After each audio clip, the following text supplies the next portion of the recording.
ಪ್ರತಿಯೊಬ್ಬರ ಆಸೆ ಮದುವೆ ಆಗಬೇಕು, ಸುಖವಾಗಿ ದಾಂಪತ್ಯ ಜೀವನ ನಡೆಸಬೇಕು, ಒಬ್ಬ ಸಂಗಾತಿ ಬೇಕು ಎಂಬುದಾಗಿರುತ್ತದೆ. ಹೆಚ್ಚಿನ ಜನರು ಪ್ರೀತಿಸಿ ಮದುವೆ ಆಗಲು ಇಷ್ಟಪಡ್ತಾರೆ.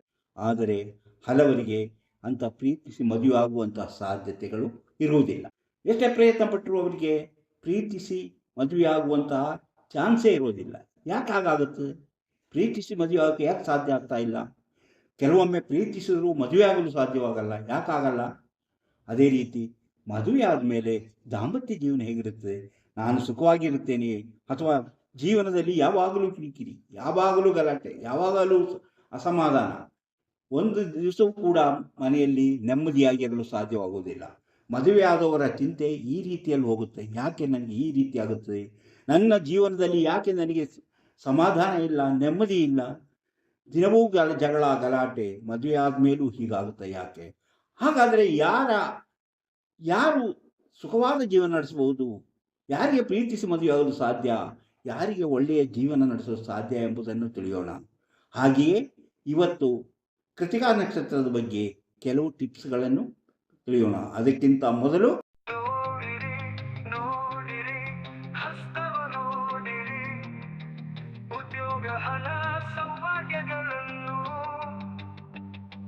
ತಿಳಿಯಲು ನಿಮ್ಮ ಹಸ್ತ ನೀವೇ ನೋಡಿ, ಕೈಯಲ್ಲದು ನಿಮ್ಮ ಜೀವನ.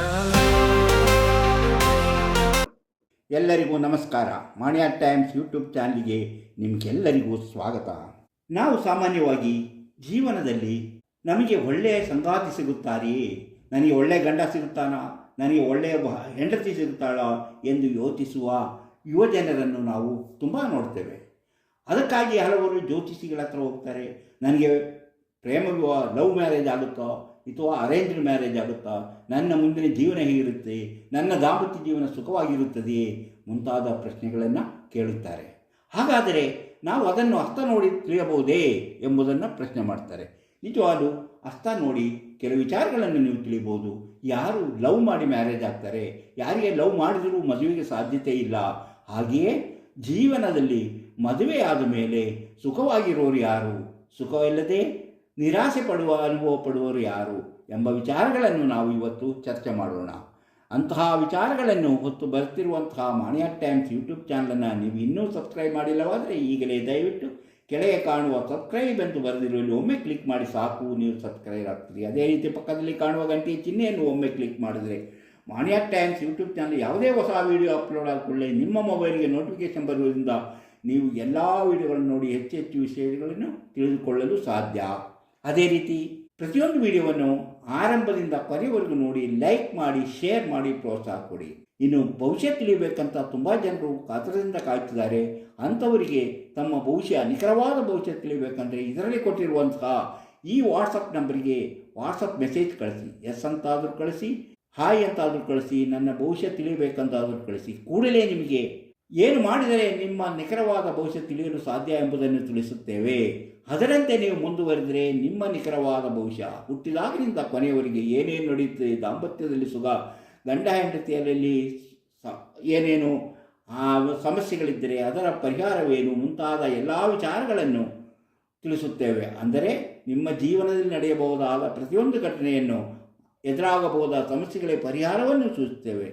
ಆಸಕ್ತಿ ಇದ್ದವರು ಈಗಲೇ ವಾಟ್ಸಪ್ ಮೆಸೇಜ್ ಮಾಡಿ. ಹಾಗೆ ನಾನು ಹೇಳಿದ ಹಾಗೆ ಹೃದಯ ರೇಖೆಯೇ ನಮ್ಮ ವಿವಾಹ ಜೀವನದ ಮುಖ್ಯವಾದಂತಹ ಒಂದು ವಿಚಾರದ ಸೂಚನೆಯನ್ನು ಕೊಡುತ್ತದೆ. ಅಂದರೆ ಜೀವನದಲ್ಲಿ ಹೃದಯ ರೇಖೆಗೆ ತುಂಬ ಮಹತ್ವ ಇದೆ. ಅಂದರೆ ಹೃದಯ ರೇಖೆ ಹೇಗಿರುತ್ತದೆ ಎಂಬುದನ್ನು ನಾವು ಮೊದಲು ನೋಡೋಣ. ಹೃದಯ ರೇಖೆ ಅಂದರೆ ನಿಮಗೆ ಗೊತ್ತು, ಇದೇ ಹೃದಯ ರೇಖೆ ಅಂದರೆ ಬುಧಪರ್ವದ ಕೆಳಗಿಂದ ಬಂದು ಶನಿಪರ್ವ ಅಥವಾ ಗುರುಪರ್ವಕ್ಕೆ ಬಂದಿರುತ್ತದೆ. ಇದನ್ನು ನಾವು ಹೃದಯ ರೇಖೆ ಎನ್ನುತ್ತೇವೆ. ಈ ಹೃದಯ ರೇಖೆ ಯಾವಾಗಲಾದರೂ ಇಲ್ಲಿಗೆ ಹೋಗಿದ್ದರೆ ನೋಡಿ, ಹೀಗೆ ಯಾವುದು ಈ ಶನಿಪರ್ವಕ್ಕೆ ಹೋಗಿದ್ದರೆ, ಅದು ಶನಿಪರ್ವದಲ್ಲಿ ಹೋಗಿ ನಿಂತುಕೊಂಡಿದ್ದರೆ ಅಂಥ ವ್ಯಕ್ತಿಗಳಿಗೆ ಲವ್ ಮ್ಯಾರೇಜ್ ಅಂದರೆ ಪ್ರೇಮ ವಿವಾಹ, ಲವ್ ಮ್ಯಾರೇಜ್ ಆಗುವುದು ಇಲ್ಲ, ಆಗಲು ಸಾಧ್ಯವಿಲ್ಲ. ಯಾಕಂದರೆ ಅವರಿಗೆ ಅಂತಹ ಚಾನ್ಸೇ ಸಿಗೋದಿಲ್ಲ. ಪ್ರೇಮ ವಿವಾಹಕ್ಕೆ ಯಾವುದೇ ಚಾನ್ಸ್ ಇರುವುದಿಲ್ಲ. ಹೀಗೆ ಈ ಹೃದಯ ರೇಖೆ ಶನಿ ಪರ್ವಕ್ಕೆ ಬಂದಿದ್ದರೆ ಆ ವ್ಯಕ್ತಿಗಳಿಗೆ ಪ್ರೇಮ ವಿವಾಹವಾಗುವುದು ಇಲ್ಲ ಎಂದೇ ಹೇಳಬಹುದು. 3 ರೇಖೆಗಳೊಂದಿಗೆ ಬೆರೆತಿದ್ದರೆ, ಅಂದರೆ ಹೃದಯ ರೇಖೆ 3 ರೇಖೆಗಳೊಂದಿಗೆ ಬೆರೆತಿದ್ದರೆ ಲವ್ ಮ್ಯಾರೇಜ್ ಇಲ್ಲ. ಅಂದರೆ ಈ ರೇಖೆಗಳು ಹೀಗೆ 3 ರೇಖೆಗಳೊಂದಿಗೆ ಇದಕ್ಕೂ ಬಂದಿದ್ದರೆ, ಅಥವಾ ಇಲ್ಲಿ ಬಂದಿದ್ದರೆ, ಹೀಗೆ ಈ ರೀತಿ ಇದ್ದಾಗ, ಈಗ ಈ 3 ರೇಖೆ, ಈ ಭಾಗ್ಯರೇಖೆ, ಈ ಹೃದಯ ರೇಖೆ ಮತ್ತು ಈ ರೇಖೆ, ಅಂದರೆ ಈ ನಮ್ಮ ಜ್ಞಾನ ರೇಖೆ ಹೀಗೆ ಬೆರೆತಿದ್ದರೆ, ಅಥವಾ ಇದರಲ್ಲಿ 3 ಹೀಗೆ ಇದ್ದಿದ್ದರೆ, ಅಂದರೆ ಈಗ 3 ಕೊನೆ ಆಗಿದ್ದರೆ ಆ ವ್ಯಕ್ತಿಗಳಿಗೂ ಲವ್ ಮ್ಯಾರೇಜ್ ಅನ್ನೋದು ಸಾಧ್ಯವಾಗದು, ಲವ್ ಮ್ಯಾರೇಜ್ ನಡೆಯುವುದು ಕಷ್ಟ ಎಂಬುದನ್ನು ತಿಳಿಸಿದರೆ.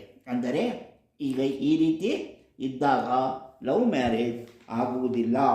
ಹಾಗೆಯೇ ಮಂಗಳ ಪರ್ವಕ್ಕೆ ಹೋಗಿದ್ದರೆ ಏನು, ಇದನ್ನೇ ಮಂಗಳ ಪರ್ವ. ಇಲ್ಲಿ ನೋಡಿ, ಇದು ಹೀಗೆ ಬಂದು ಹೀಗೆ ಬಂದರೆ ಇದು ಮಂಗಳ ಪರ್ವ. ಈ ಮಂಗಳ ಪರ್ವಕ್ಕೆ ಬಂದಿದ್ದರೆ, ಈ ಮಂಗಳ ಪರ್ವಕ್ಕೆ ಹೃದಯ ರೇಖೆ ಬಂದಿದ್ದರೆ ಅವರು ಸಹ ಲವ್ ಮ್ಯಾರೇಜ್ ಮಾಡಿಕೊಳ್ಳುವುದು ಕಷ್ಟ. ಅವರಿಗೆ ಮಾಡಿದರೂ ಸಹ ಆ ಮದುವೆಯಲ್ಲಿ ಸ್ನೇಹ, ಸಂತೋಷ, ಸುಖ ಯಾವುದೂ ಇರುವುದಿಲ್ಲ. ಅವರು ಜಗಳ ಮಾಡ್ತಿರ್ತಾರೆ. ಯಾವಾಗಲೂ ನಿರಾಸೆ, ಜಗಳ, ವೈಷಮ್ಯ ಮುಂತಾದ ವಿಚಾರಗಳೇ ತುಂಬಿರುತ್ತದೆ. ಯಾವುದೇ ರೀತಿಯಲ್ಲೂ ಅವರಿಗೆ ಸುಖ ಎನ್ನುವುದು ದೊರೆಯುವುದಿಲ್ಲ. ಅಂದರೆ ದಾಂಪತ್ಯ ಜೀವನದಲ್ಲಿ ಸುಖ ದೊರೆಯುವುದಿಲ್ಲ. ಹೀಗೆ ಇದು ಈ ಹೃದಯ ರೇಖೆ ಹೀಗೆ ಬಂದು ಹೀಗೆ ಈ ಮಂಗಳ ಪರ್ವಕ್ಕೆ ಬಂದಿದ್ದಂಥ ವ್ಯಕ್ತಿಗಳಲ್ಲಿ ಅದನ್ನು ನಾವು ಕುಜದೋಷ ಅಂತ ಹೇಳ್ಬೋದು. ಕುಜದೋಷ ಅಂದರೆ ಅದರಲ್ಲಿ ಗಂಡ ಹೆಂಡತಿ ಹೊಂದಿಕೊಂಡು ಹೋಗುವುದು ಕಷ್ಟವಾಗುತ್ತದೆ ಎಂಬುದನ್ನು ಇದರಿಂದ ನಾವು ತಿಳಿದುಕೊಳ್ಳಬಹುದು. ಈಗ ಇಷ್ಟ ಆಯಿತು, ಈಗ ಇದು ಲವ್ ಮ್ಯಾರೇಜ್ ಆಗೋದಿಲ್ಲ ಅಂತ ನಾವು ಗೊತ್ತಾಯಿತು. ನೋಡಿ, ಈಗ ಇದು ಕೊನೆಯವರೆಗೆ, ಇದು ಹಸ್ತದ ಕೊನೆಯವರೆಗೆ ಬಂದಿದ್ದರೆ, ಹೃದಯ ರೇಖೆ ಹಸ್ತದ ಕೊನೆಯವರೆಗೆ ಹೋಗಿದ್ದರೆ, ಇವರು ಸಹ ಪ್ರಣಯಿಸಿ ಅಥವಾ ಲವ್ ಮಾಡಿ ಮ್ಯಾರೇಜ್ ಆಗುವುದಿಲ್ಲ ಎಂಬುದನ್ನು ತೋರಿಸುತ್ತದೆ. ಹಾಗೆಯೇ ಇದರಲ್ಲಿ ರೇಖೆಗಳು ತುಂಡಾಗಿದ್ದರೆ, ಈಗ ನೋಡಿ, ರೇಖೆಗಳು ತುಂಡಾಗಿದ್ದರೆ ಈ ರೇಖೆಗಳು ತುಂಡಾಗಿದ್ದರೆ ಈ ರೇಖೆಗಳು ಇದು ನೋಡಿ, ಇದು ಹೀಗೆ ತುಂಡಾಗಿದ್ದರೆ, ಹೃದಯ ರೇಖೆ ತುಂಡಾಗಿದ್ದರೂ ಸಹ ಅವರು ವಂಚನೆಗೊಳಗಾಗುತ್ತಾರೆ. ಅಂದರೆ ಹೃದಯ ರೇಖೆ ತುಂಡಾಗಿದ್ದರೆ ಅವರು ಪ್ರಯಾಣಿಸಿ ಮೋಸ ಹೋಗುವುದು ಜಾಸ್ತಿ. ಅಂದರೆ ಅವರು ವಂಚನೆಗೊಳಗಾಗುತ್ತಾರೆ, ಮೋಸ ಹೋಗುತ್ತಾರೆ. ಪ್ರೀತಿಸಿದವರು ಕೈ ಬಿಡುತ್ತಾರೆ, ನಾವು ಅಂದುಕೊಂಡಂಗೆ ನಡೆಯೋದಿಲ್ಲ ಎಂಬುದು ಈ ರೀತಿ ತುಂಡಾದಂಥ ಹೃದಯ ರೇಖೆ ಇದ್ದವರ ಅದೃಷ್ಟ ಎಂದು ನಾವು ಹೇಳ್ಬೋದು. ಅಂದರೆ ಹೃದಯ ರೇಖೆ ತುಂಡಾಗಿದ್ದರೂ ಸಹ ಅವರಿಗೆ ಲವ್ ಮ್ಯಾರೇಜ್ ಎಂಬುದು ಸಾಧ್ಯವಿಲ್ಲ. ಕೊನೆಗೆ ಹೀಗೆ ಮೋಸ ಹೋಗುತ್ತಾರೆ, ವಿವಾಹ ನಡೆಯಲ್ಲ. ಅಂಥವರಿಗೆ ವಿವಾಹ ಆಗುವುದೇ ಕಷ್ಟ ಆಗಿರುತ್ತದೆ. ಕೊನೆಗೆ 40ನೇ ವಯಸ್ಸಿನ ಬಳಿಕ ಅವರಿಗೆ ವಿವಾಹ ಯೋಗ ಕೂಡಿ ಬರುವಂತಹ ಸೂಚನೆ ಇದೆ ಎಂಬುದನ್ನು ಹೇಳ್ಬೋದು. ಕಟ್ಟಾಗಿದ್ದರೆ ಅವರಿಗೆ ಕೊನೆಯಲ್ಲಿ ಈ ಗುರುಪರ್ವಕ್ಕೆ ಒಂದ್ಸರಿ ಹೇಳಿದೆ, ಗುರುಪರ್ವಕ್ಕೆ ಹೃದಯ ರೇಖೆ ಬಂದಿದ್ದರೆ ಹೃದಯ ರೇಖೆ ಗುರುಪರ್ವಕ್ಕೆ ಬರಬೇಕು. ಹೀಗೆ ಇದು ಗುರುಪರ್ವಕ್ಕೆ ಬಂದಿದ್ದು ಹೃದಯ ರೇಖೆ ಒಂದು ವಿವಾಹ ರೇಖೆ ಉತ್ತಮವಾಗಿದ್ದರೆ ಇವರಿಗೆ ದಾಂಪತ್ಯ ಸುಖ ಹೆಚ್ಚಾಗಿರುತ್ತದೆ. ಅಂದರೆ ಅವರು ಮದುವೆಯಾದಂಥ ವ್ಯಕ್ತಿಗಳಿಗೆ ದಾಂಪತ್ಯ ಜೀವನ ಸುಖಕರವಾಗಿರುತ್ತದೆ. ಆದರೆ ಒಂದು ವೇಳೆ ಇವರ ಈ ವಿವಾಹ ರೇಖೆ ಈ ಥರ ಮೇಲಕ್ಕೆ ಹೋಗಿದ್ದರೆ, ವಿವಾಹ ರೇಖೆ ಮೇಲಕ್ಕೆ ತಿರುಗಿದರೆ ಅವರಿಗೂ ದಾಂಪತ್ಯ ಜೀವನದಲ್ಲಿ ಸಮಸ್ಯೆಗಳಾಗುತ್ತದೆ. ಹೃದಯ ರೇಖೆ ಈ ರೀತಿ 3 ಕವಲುಗಳನ್ನು ಹೊಳೆದಿದ್ದರೆ, ಈ ರೀತಿ 3 ಕವಲುಗಳು ಇದ್ದರೆ ಒಳ್ಳೆಯದಲ್ಲ. ಅವರಲ್ಲೂ ದಾಂಪತ್ಯ ಜೀವನದಲ್ಲಿ ಕೆಲವು ಸಮಸ್ಯೆಗಳು ಆಗಾಗ್ಗೆ ಕಾಣಿಸಿಕೊಳ್ಳುವುದರಿಂದ ನೆಮ್ಮದಿ ಕಡಿಮೆಯಾಗುತ್ತದೆ ಎಂಬುದರ ಸೂಚನೆಯಾಗಿದೆ. ಅಂದರೆ ಆ ರೇಖೆಗಳು ಬೇರೆ ಬೇರೆ ಆಗಿದ್ದರೆ, ಅಂದರೆ ಇನ್ನು ಕೆಲವರಿಗೆ ಹೀಗೆ 4 ರೇಖೆಗಳು ಹೀಗಿರ್ಬೋದು. ಅಂದರೆ ಕೊನೆಯಲ್ಲಿ ಹಲವು ಗೆರೆಗಳಿದ್ದರೆ ಅವರ ದಾಂಪತ್ಯ ಜೀವನ ಸುಖವಾಗಿರುವುದಿಲ್ಲ. ಎರಡು ಬೆರಳುಗಳ ಮಧ್ಯೆ, ಅಂದರೆ ಎರಡು ಬೆರಳುಗಳ ಮಧ್ಯಕ್ಕೆ ಬಂದರೆ, ಈಗ ನೋಡಿ ನಾವು ಹೇಳಿದ್ದು ಇಲ್ಲಿ ಬಂದ, ಈಗ ಈ ಹೃದಯ ರೇಖೆ ಈಗ ಹೀಗೆ ಈ ಎರಡು ರೇಖೆಗಳ ಮಧ್ಯೆ, ಈಗ ಶನಿ ಬೆರಳು ಮತ್ತು ತೋರು ಬೆರಳು ಅಂದರೆ ಗುರು ಬೆರಳ ಮಧ್ಯೆ ಬಂದಿದ್ದರೆ ಲವ್ ಮ್ಯಾರೇಜ್ ನಡೆಯುತ್ತದೆ. ಅವರು ಲವ್ ಮಾಡಿದರೆ ಆ ಮ್ಯಾರೇಜ್ ನಡೆಯುತ್ತದೆ, ಅವರಿಗೆ ಯಾವುದೇ ತೊಂದರೆ ಆಗುವುದಿಲ್ಲ. ಮಧ್ಯೆ ಬಂದಿದ್ದರೆ ಲವ್ ಮ್ಯಾರೇಜ್ ನಡೆಯುತ್ತದೆ. ಉತ್ತಮ ಸಂಗಾತಿ ಅವರಿಗೆ ಸಿಗುತ್ತದೆ, ಅಂದರೆ ಉತ್ತಮವಾದ ಸಂಗಾತಿ ದೊರೆಯುತ್ತದೆ. ಅವರು ಅದೃಷ್ಟಶಾಲಿಗಳಾಗಿರುತ್ತಾರೆ.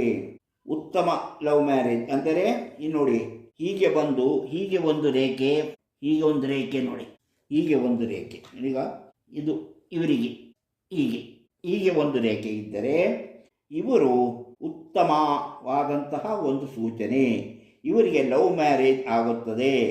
ಆದುದರಿಂದ ಅವರು ಲವ್ ಮ್ಯಾರೇಜ್ ಆಗಬಹುದು ಅಂತ ನೀವು ನಂಬಬಹುದು. ಒಂದು ವೇಳೆ ಇದರ ಕೆಳಗೆ ಹೀಗೆ ಹೀಗೆ ಒಂದು ಗೆರೆ ಹೀಗೆ ಬಂದಿದ್ದರೆ ಇದ್ದರೆಯೂ ಅವರಿಗೆ ಲವ್ ಮ್ಯಾರೇಜ್ ನಡೆಯುತ್ತದೆ ಎಂಬುದನ್ನು ಸೂಚಿಸುತ್ತದೆ. ಆದರೆ ಅದೇ ರೀತಿ ನೋಡಿ, ಈ ರೇಖೆ ಲಂಬವಾಗಿದ್ದರೆ ಇದು ಯಾವುದು ಉದ್ದವಾಗಿರುತ್ತೋ ಅದು ಮ್ಯಾರೇಜ್ ಅಂತ ನಾವು ಲೆಕ್ಕ ಹಾಕಬಹುದು. ಒಂದೇ ರೀತಿ ಇದ್ದರೆ, ಒಂದೇ ಉದ್ದದ ಎರಡು ರೇಖೆಗಳಿದ್ದರೆ ಅವರಿಗೆ ಲವ್ ಮ್ಯಾರೇಜು ಆಗುತ್ತದೆ, ಎರಡು ಮ್ಯಾರೇಜ್ ಆಗುತ್ತದೆ ಅಂತ ಹೇಳ್ಬೋದು. ಅಥವಾ ಒಬ್ಬರನ್ನ ಮದುವೆ ಆಗ್ತಾರೆ, ಇನ್ನೊಬ್ಬರದ ಅವರು ಸಂಪರ್ಕ ಇಟ್ಟುಕೊಂಡಿರುತ್ತಾರೆ ಎಂಬುದಕ್ಕೆ ಸೂಚನೆ. ಅದೇ ರೀತಿ ಈ ರೇಖೆ ಮದುವೆ ಆಗುವಂಥವ್ರು ಈ ಕಡೆ ಕೆಳಗೆ ಹೃದಯ ರೇಖೆ ಕಡೆ ಬಗ್ಗಿದರೆ ಅವರಿಗೆ ಉತ್ತಮವಾದಂತಹ ಸಂಗಾತಿ ಸಿಗುವುದರಿಂದ ಅವರು ಜೀವನದಲ್ಲಿ ಉತ್ತಮವಾದಂತಹ ಸಂಸಾರ ನಡೆಸಲು ಸಾಧ್ಯವಾಗುತ್ತದೆ. ಹೀಗೆ ಪ್ರೇಮ ವಿವಾಹಕ್ಕಿರುವಂತಹ ಕೆಲವು ವಿಚಾರಗಳನ್ನು ನಾವು ತಿಳಿದುಕೊಂಡೆವು. ಅಂದರೆ ವಿವಾಹದ ಇನ್ನೂ ಹಲವಾರು ವಿಚಾರಗಳಿವೆ. ಈಗ ಇವತ್ತು ನಾನು ಹೇಳಿದ್ದು ಯಾರಿಗೆ ಸುಖವಾದ ಸಂಸಾರ ಅಂದರೆ ದಾಂಪತ್ಯ ಸುಖ, ದಾಂಪತ್ಯದಲ್ಲಿ ಸಂತೋಷ ಸಿಗುತ್ತೆ ಎಂಬುದನ್ನು ತಿಳಿಸುವಂತಹ ವಿಚಾರಗಳನ್ನು ಇವತ್ತು ಹೇಳಿದ್ದು. ಇಂತಹ ವಿಚಾರಗಳು ನಿಮ್ಮ ಜೀವನದಲ್ಲಿ ಯಾರಿಗೆ ಆದರೂ ಅಂಥ ವಿಚಾರಗಳು ತಿಳಿಯಬೇಕಾದ್ರೆ ಇಂತಹ ಸೂಕ್ಷ್ಮವಾದ ವಿಚಾರಗಳನ್ನು ತಿಳಿದುಕೊಂಡಿರಬೇಕಾಗುತ್ತದೆ. ಈಗ ನೋಡಿ, ನಾವು ಅದೇ ರೀತಿ ನಮ್ಮ ಟಿಪ್ಸು, ನಾವು ನಕ್ಷತ್ರದ ಬಗ್ಗೆ ಹೇಳ್ತಾ ಬಂದಿದ್ದೇವೆ. ಇವತ್ತು ಹಿಂದೆ ನಾವು ಅಶ್ವಿನಿ ನಕ್ಷತ್ರ, ಭರಣಿ ನಕ್ಷತ್ರದ ಬಗ್ಗೆ ಹೇಳಿದ್ದೇವೆ. ಇವತ್ತು ಕೃತಿಕಾ ನಕ್ಷತ್ರದ ಬಗ್ಗೆ, ಕೃತಿಕಾ ನಕ್ಷತ್ರದಲ್ಲಿ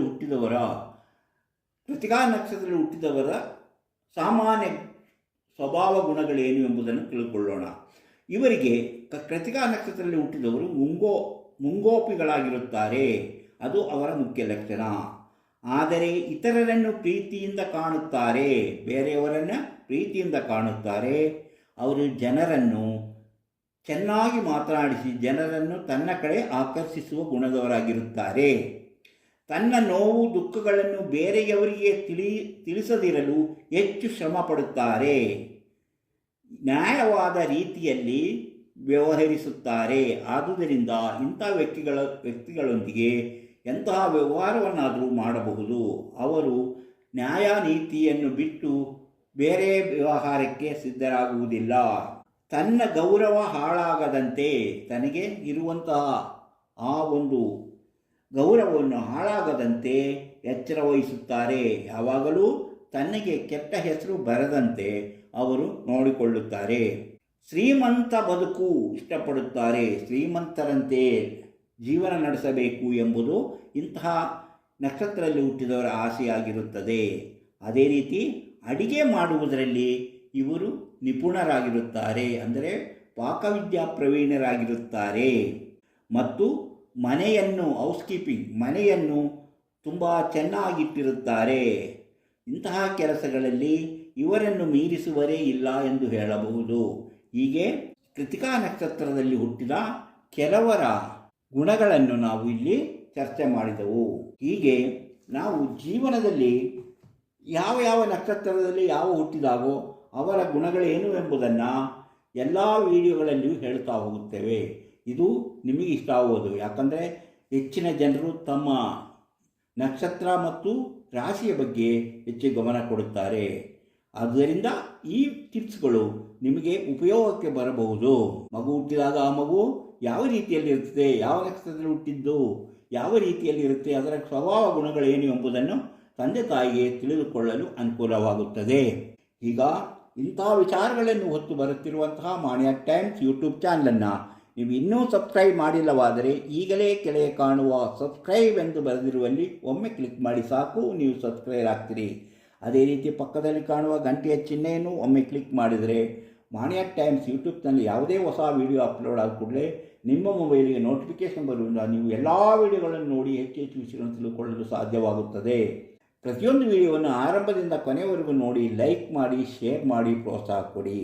ಭವಿಷ್ಯ ತಿಳಿಯಬೇಕೆನ್ನುವವರು ಇದರಲ್ಲಿ ಕೊಟ್ಟಿರುವಂತಹ ವಾಟ್ಸಪ್ ನಂಬರಿಗೆ ವಾಟ್ಸಪ್ ಮೆಸೇಜ್ ಮಾಡಿ, ಹಾಯ್ ಅಂತ ಕಳಿಸಿ, ಎಸ್ ಅಂತ ಕಳಿಸಿ, ಅಥವಾ ನನ್ನ ಭವಿಷ್ಯ ತಿಳಿಯಬೇಕೆಂತಾದರೂ ಕಳಿಸಿ. ಕೂಡಲೇ ನಿಮಗೆ ಏನು ಮಾಡಿದರೆ ತಮ್ಮ ಭವಿಷ್ಯವನ್ನು ತಿಳಿಯಲು ಸಾಧ್ಯ ಎಂಬುದನ್ನು ತಿಳಿಸುತ್ತೇವೆ.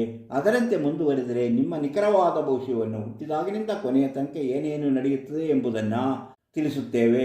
ದಾಂಪತ್ಯ ಸುಖ, ದಾಂಪತ್ಯದಲ್ಲಿ ಸಮಸ್ಯೆ, ಲವ್ ಮ್ಯಾರೇಜ್ ಮುಂತಾದ ಎಲ್ಲ ವಿಚಾರಗಳನ್ನು ತಿಳಿಸುತ್ತೇವೆ. ದಾಂಪತ್ಯ ಜೀವನದಲ್ಲಿ ಎದುರಾಗಿರುವ ಸಮಸ್ಯೆಗಳನ್ನು ಪರಿಹರಿಸುವ ವಿಧಾನವನ್ನು ತಿಳಿಸುತ್ತೇವೆ. ನಿಮಗೆ ಏನಾದರೂ ಸಮಸ್ಯೆಗಳಿದ್ದರೆ ಅಂತಹ ಸಮಸ್ಯೆಗಳನ್ನು ಸಹ ಪರಿಹರಿಸಲು ಏನು ಮಾಡಬೇಕೆಂಬುದನ್ನು ಹೇಳುತ್ತೇವೆ. ಆಸಕ್ತಿ ಮತ್ತು ನಂಬಿಕೆ ಇದ್ದವರು ಈ ಕಾರ್ಯಕ್ರಮವನ್ನು ನೋಡಿದರೆ ಸಾಕು, ಅಂಥವರು ಭವಿಷ್ಯ ಕೇಳಬಹುದು. ಇಂತಹ ಮತ್ತೊಂದು ವಿಡಿಯೋದೊಂದಿಗೆ ಮತ್ತೆ ಬರುತ್ತೇನೆ. ಇಷ್ಟು ಹೊತ್ತು ಈ ವಿಡಿಯೋ ನೋಡಿದ ನಿಮಗೆಲ್ಲರಿಗೂ ಧನ್ಯವಾದ.